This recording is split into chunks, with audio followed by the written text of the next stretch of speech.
Automate Google reviews. So in this video we are going to learn how to automate Google reviews. So let's get started. First, request reviews. Encourage satisfied customers to leave reviews by directly asking them. You can include a call to action on your website, in email, newsletters, on social media, or on receipts. Provide easy access. Make it easy for customers to leave reviews by providing direct links to your Google My Business listing where they can submit their reviews. Use review management tools. There are several tools available that can help you manage and monitor your online reviews, including Google Reviews. These tools can help you track reviews, respond them promptly, and analyze customer feedback.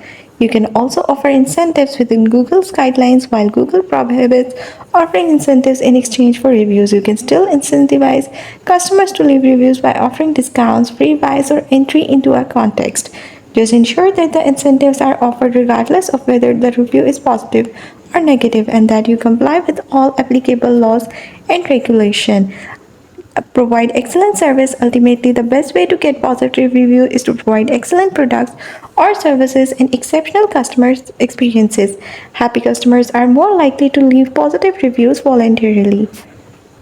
And that's how you will easily be able to automate Google reviews. That's all.